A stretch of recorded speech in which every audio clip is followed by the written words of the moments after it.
नहीं दोस्तों, जितने भी भाई ट्यूशन का 41वां टॉपिक देख लिए हैं, तो आज 42वां टॉपिक होने वाला है शेरशाह से संबंधित। इससे पहले जो है कि हुमायूं का टॉपिक था 41वां, ये 42वां टॉपिक शेरशाह से संबंधित होने वाला है। ऑनलाइनर प्रश्न है, ऑनलाइनर का मतलब होता है प्रश्न और उत्तर साथ साथ देना होता है। और कुछ लोग जो है कि लूसेंट का हर एक प्रश्न खोजते हैं, टॉपिक वाइज खोजते हैं। तो टॉपिक नंबर 1 से टॉपिक नंबर 42 तक प्राचीन भारत और ये मध्यकालीन भारत चल रहा है। इसके बाद आधुनिक भारत का भी प्रश्न लेकर आएंगे। ये जैसे खत्म होगा आधुनिक भारत स्टार्ट कर देंगे। तो हर एक टॉपिक का हर एक प्रश्न मैं डेली लेकर आ रहा हूँ। आज का पहला प्रश्न है शेरशाह से संबंधित। तो इस पहले प्रश्न से शुरुआत करते हैं। पहला प्रश्न है, सुर साम्राज्य के संस्थापक अफगान वंशीय शेरशाह सूरी था। बोल रहा है कि सुर साम्राज्य के संस्थापक अफगान वंशीय शेरशाह सूरी था। Doctor KR. कानूनगो के अनुसार हरियाणा प्रांत के नारनौल महेंद्रगढ़ स्थान पर इब्राहिम के पुत्र हसन के घर 1486 में शेरशाह का जन्म हुआ। तो इतना लंबा चौड़ा आपको नहीं पढ़ना है। इसको मैं इसलिए लिख दिया हूं क्योंकि टॉपिक वाइज बोलेंगे तो आपको ज्यादा समझ में आएगा। बोल रहे हैं कि डॉक्टर के.आर. कानूनगो के अनुसार हरियाणा प्रांत के नारनौल महेंद्रगढ़ स्थान पर इब्राहिम के पुत्र हसन के घर 1486 में शेरशाह का जन्म हुआ। अगला प्रश्न है, परमात्मा शरण का विचार है। परमात्मा एक व्यक्ति का नाम है, अशुभ आप उस परमात्मा के बारे में मत सोचिएगा। तो परमात्मा शरण का विचार है कि शेरशाह का जन्म 1472 ईस्वी में हुआ। तो इन दोनों अंकों में से, इन दोनों ईस्वी में से कोई भी ईस्वी दे दे तो आप उसको इग्नोर करके इन दोनों को देखकर आपको टिक लगा देना है। अगला प्रश्न है, शेरशाह के बचपन का नाम फरीद खान था। शेरशाह के बचपन का नाम फरीद खान था। यह सूरवंश से संबंधित था। शेरशाह सूरवंश से संबंधित था। अगला प्रश्न है, शेरशाह हसन खान का पुत्र था। इसके पिता जौनपुर के अंतर्गत सासाराम के जमींदार थे।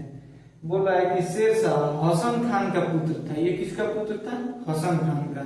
इसके पिता जौनपुर के अंतर्गत सासाराम के जमींदार थे। अगला प्रश्न है, फरीद खान ने एक शेर को तलवार के एक ही वार में मार दिया। मैं क्वेश्चन स्टार्ट किया शेरशाह से। आप सोच रहे हैं कि फरीद खान बीच में कहां से घुस गया। तो इसका बचपन का नाम यानी पहले का नाम फरीद खान था। जो कि जब शेर से लड़ाया गया तो शेर को एक ही बार में मार दिया, तलवार के एक ही बार में मार दिया।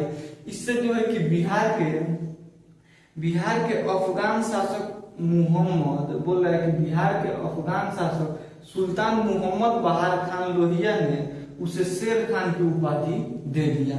उसी दिन से लोग उसको शेर खान नाम से जानने लगे। बिहार के अफगान शासक सुल्तान मोहम्मद बहार लोहिया ने उसे शेर खान की उपाधि दे दिया। पूछ देगा क्वेश्चन कि शेरशाह को शेर खान की उपाधि किसने दिया? तो बिहार के शासक सुल्तान मोहम्मद बहार खान लोहिया ने दिया। अगला प्रश्न है, शेरशाह बिलग्राम युद्ध 1540 ईस्वी के बाद दिल्ली की गद्दी पर बैठ गया। बोल रहा है कि शेरशाह बिलग्राम युद्ध 1540 ईस्वी के बाद दिल्ली की गद्दी पर बैठ गया। अगला प्रश्न है, शेरशाह का मृत्यु कलिंजर के किले को जीतने के क्रम में 22 मई 1545 ईस्वी को हो गई। बोल रहा है कि शेरशाह की मृत्यु कलिंजर के किले को जीतने के क्रम में 22 मई 1545 ईस्वी को हो गई।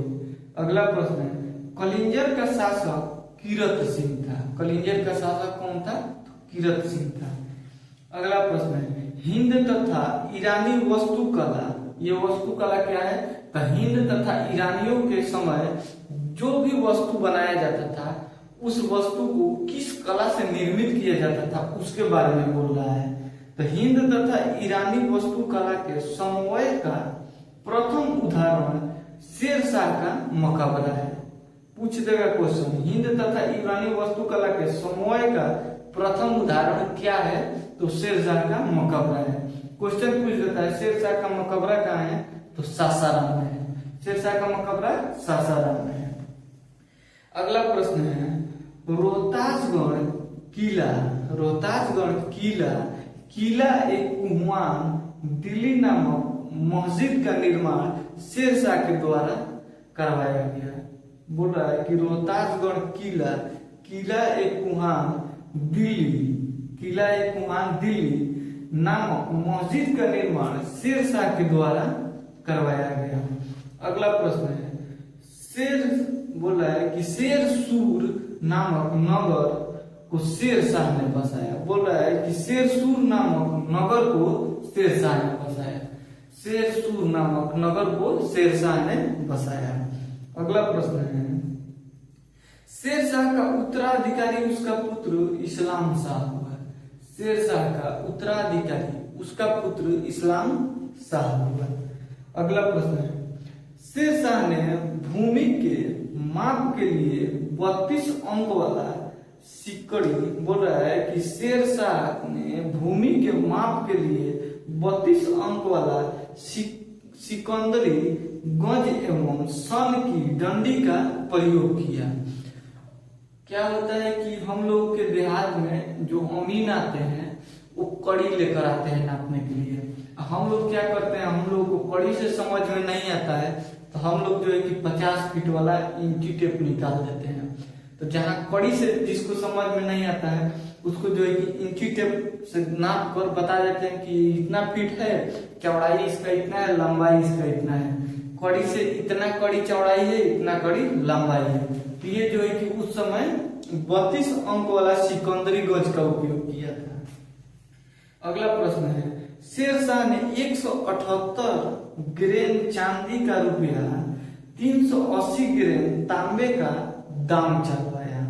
बोल रहा है कि शेरशाह ने 178 ग्रेन चांदी का रुपया और 380 ग्रेन तांबे का दाम चलवाया। इस समय बिहार में आज भी लोग पूछते हैं कि कितना दाम पड़ी हो, एकर का दाम बा हो। तो दाम कब से चलता आ रहा है, शेरशाह के समय से चलता आ रहा है। ये जो है कि पहले रुपया हुआ करता था, अब हम लोग सामान का दाम पूछते हैं, भाई कितना दाम बांटे हो, ऐसे हम लोग पूछते हैं। अगला प्रश्न है कबूलियत एवं पट्टा प्रथा की शुरुआत शेरशाह ने किया। कबूलियत एवं पट्टा प्रथा की शुरुआत शेरशाह ने किया। अगला प्रश्न हम लोग देखते हैं। अगला प्रश्न है शेरशाह ने 1541 ईस्वी में पाटलिपुत्र को पाटना के नाम से पुनः स्थापित किया। बोल रहा है कि शेरशाह ने 1541 ईस्वी में पाटलिपुत्र को पाटना के नाम से स्थापित किया। शेरशाह ने ग्रैंड ट्रैंक रोड को मरम्मत करवाया। ग्रैंड ट्रैंक रोड जो था उसका मरम्मत शेरशाह ने करवाया। अगला प्रश्न है डाक प्रथा का प्रचलन शेरशाह के द्वारा ही किया गया। डाक प्रथा का प्रचलन शेरशाह के द्वारा ही किया गया। अगला प्रश्न है मलिक मुहम्मद जैसी शेरशाह के समकालीन थे। मलिक मुहम्मद जैसी शेरशाह के समकालीन थे। तो ये शेरशाह से संबंधित आज का प्रश्न था जो मैं आप लोगों को बताया। और टॉपिक वाइज टॉपिक में हर एक प्रश्न लूसेंट का लेकर आ रहा हूँ। हमको नहीं लगता है कि लूसेंट का हर एक टॉपिक वाइज प्रश्न कोई यूट्यूब पे आप लोगों को बताता होगा। कुछ लोग किताब तो खरीद लेते हैं, क्या है कि उसको टॉपिक वाइज पढ़ नहीं पाते हैं, टॉपिक वाइज लिख नहीं पाते हैं। इसलिए मैं सोचा कि हर एक टॉपिक से हर एक प्रश्न जो है कि कुछ अलग तरीके से लूसेंट का मैं प्रश्न लेकर आऊं। और यूट्यूब पे सबसे जो है कि मतलब अलग तरीका है तो ये मेरा ये लूसेंट का हर एक जो है कि प्रश्न को बताना है। तो ऐसे प्रश्नों के लिए हमारे चैनल को सब्सक्राइब जरूर कीजिएगा और इस वीडियो को ज्यादा से ज्यादा शेयर कीजिएगा। मिलेंगे नेक्स्ट वीडियो में, तब तक के लिए जय हिंद।